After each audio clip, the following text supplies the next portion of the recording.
Ladies and gentlemen, boys and girls, how are my snipers doing today? I hope you guys are doing fantastic. Listen, today we are talking about Kaspa, ladies and gentlemen, right? You know me personally, I am super high on this coin. I think this is going to be one of the greatest coins to be holding in terms of risk for reward, right?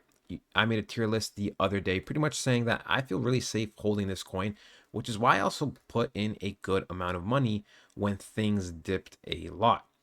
Listen, we do have a few updates to talk about. Nothing too massive, right? Nothing too massive. One of the things I did want to talk about is that pretty much we are almost done the crescendo, map, right? We're almost done the roadmap. We pretty much the only thing left, ladies and gentlemen, right, is the feature freeze, which in 2 days, right, 2 days it should be over. The main hard work version by the end of March, it should be over. And then, ladies and gentlemen, we are going to have the main activation soon, which is going to be the end of April, beginning of May. So, Caspa has been pack a punching, it has been upgrading, and it will be officially fully pack a punched in April, right? Most likely late April.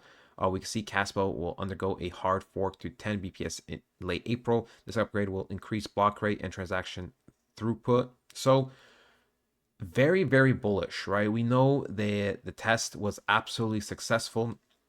A couple weeks ago at this point, it was absolutely successful, and pretty much one way to put it, in the most noob way, is that Caspa is going to pack a punch by 10x.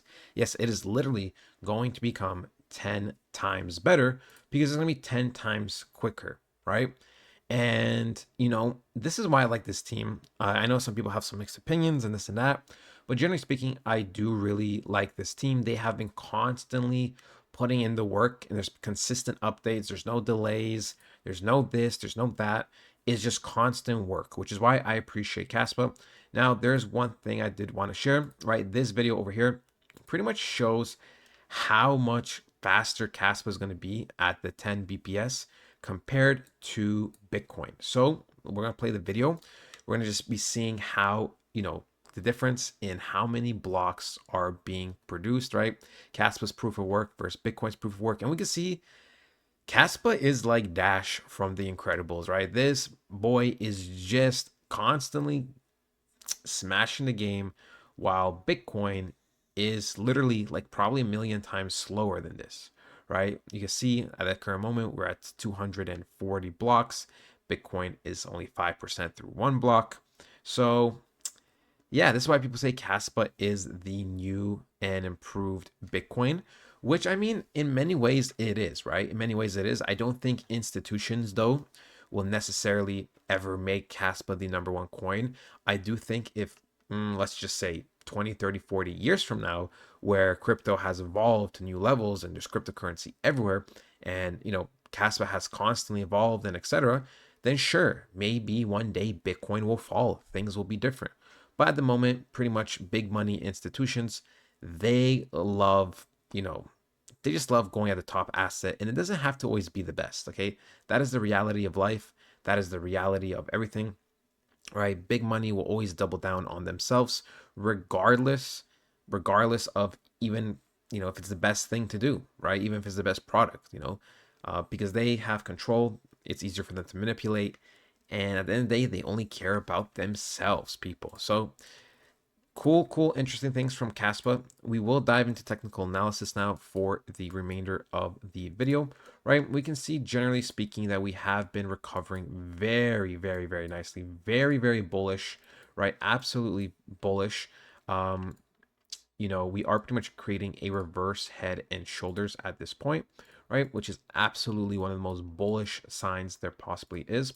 We have some structure here, here, and here, and obviously this is the head. When I see things, sometimes like, there could be an institutional dip to maybe 6.5 cents. But generally speaking, at this current moment, there are no signs of that.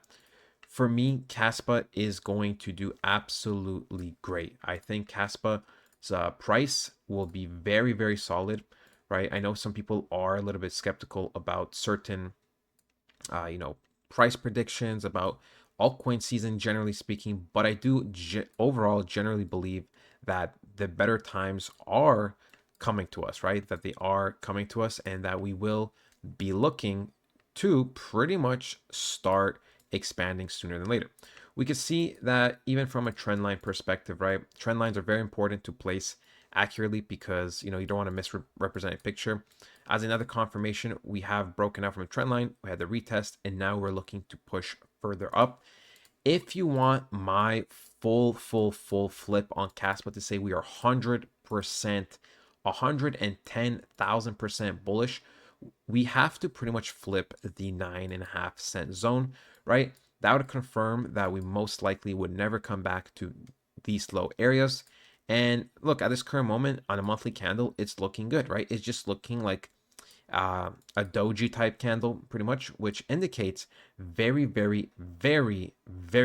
nice reversals. Okay, very nice. This is what we like to see. So I am expecting a decent candle rejection for the 3 month candle and for March, because I do expect April, May, June to pretty much start overtaking back structure that we lost roughly a couple of weeks ago at this point. And once it does that, that's going to be like 110% confirmation on a higher time frame, right? On the lower time frame, we are getting consistently more and more confirmation. But if you want, complete confirmation, it's once we get past the 10 cent zone. Okay. Overall, I still think it's a great buying opportunity. 7.5 cents. Sure, you missed some premium prices at even up or downwards of 5.5 cents, 6 cents, but at the end of the day, right? At the end of the day, you can't be too stingy with the prices that are presented in front of you. And it's the same thing when it comes to selling people, right? Remember, you're not gonna always sell at the top. You're gonna sell somewhere near the top, or hopefully, right?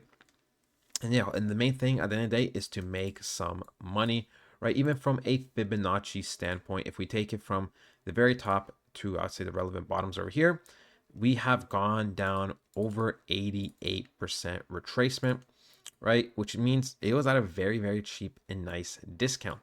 Now, what is my price prediction for this? Well, ladies and gentlemen, I still think very, kind of easily that we should be hitting upwards of $1.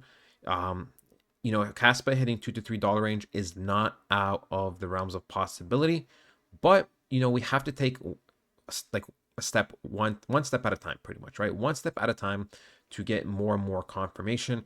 Price predictions are only as good as they're just whatever at the end of the day, right? We can predict all we want, estimate what we want. At the end of the day, it matters what the structure says, the timing of the market when we have the data presented in front of us, and pretty much, yeah, that is it. So I do think though, we should kind of hit it, like say at least $1. I do think if we get a double pump cycle, that Caspa will top out in the second half, because we would be getting more updates throughout the year. And also it's very likely that we would create a higher low. So at that point, maybe would hit the $2 to $3 range. So yeah, that is it, ladies and gentlemen. I hope you guys did enjoy it, and I'll talk to you guys next time. Goodbye.